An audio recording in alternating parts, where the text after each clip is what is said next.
My name is Gbenga Richmond. I am the pathfinder of Green Innovation School, which is like a business development and incubation program for entrepreneurs back in Nigeria. And I'm also a yearly fellow, a cohort 6 yearly fellow, and I'm generally into business development and self-empowerment for young people. Okay, before now, I wrote a book titled 33 Winning Ways Out of a Recession. Interestingly, during my time at the yearly program, I would wake up between 2 to 4 a.m. every day and write a chapter. So that was how I was able to put up a book of 33 ideas within the time I was here. So, but eventually I met, my co-author now, even though then we didn't know ourselves so much, who was also a fellow, participating in the same program with me for cohort 6. And when I showed her the book, while other people were congratulating me for a job well done, she was the first person and maybe the only person who started giving me suggestions like, okay, this 33, can't we expand it to 47? So I asked her why 47.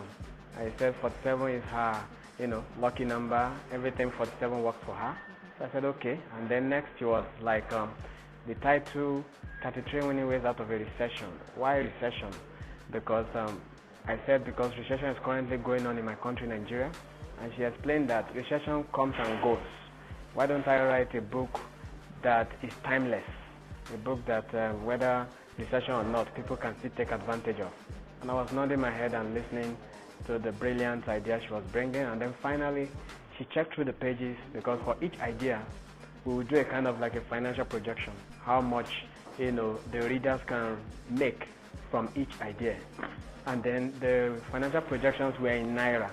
And then she said, Gbenga, don't you think this book is a book for Africa, not a book for just Nigeria?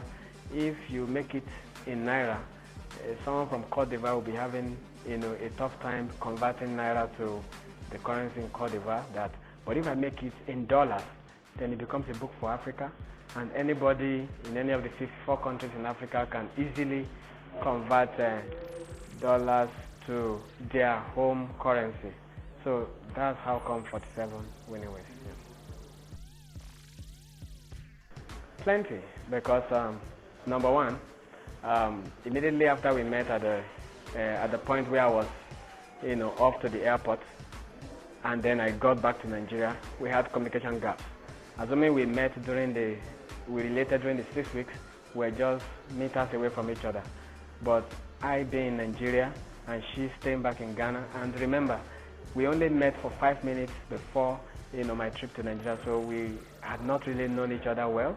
I didn't know much about her, neither did she know about me. Of course, naturally, there were supposed to be trust issues, like, okay, if we're going to transact and start sending money from one point to the other, how am I sure if I send money to this guy, because I am in charge of the printing.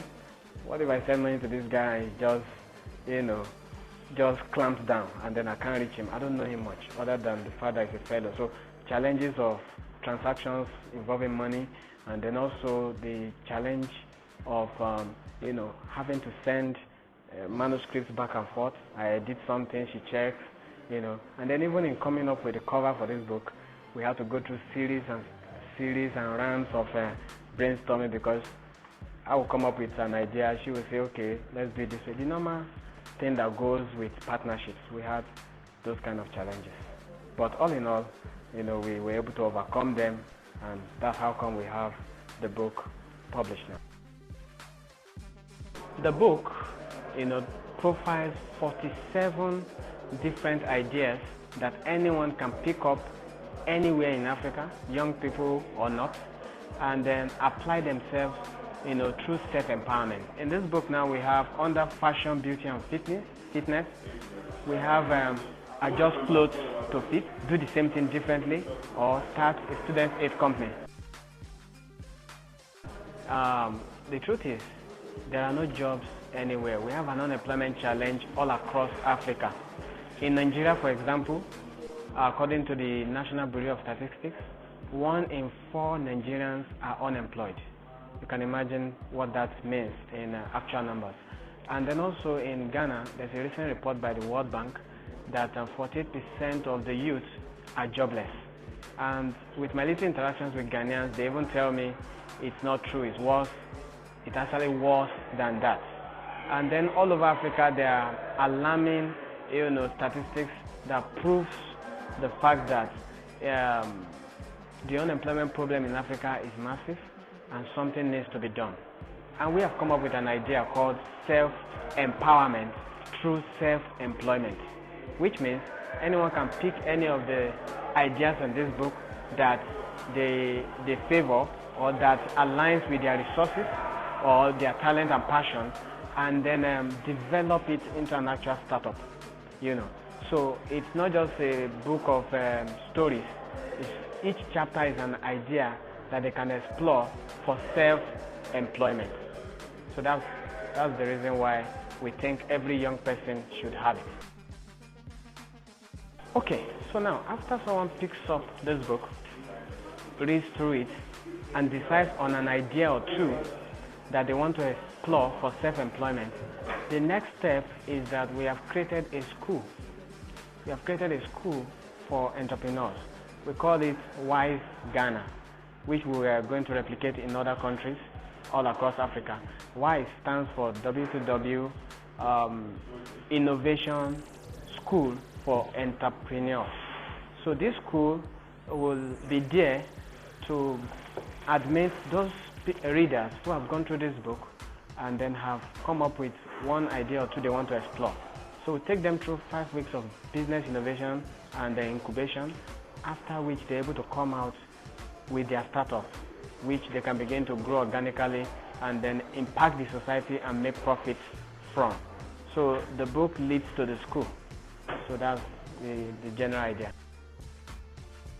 Okay, what I like to say as a parting word, especially to young people, is that we need to wake up from this ideology of waiting for jobs. Looking for a job is not a job.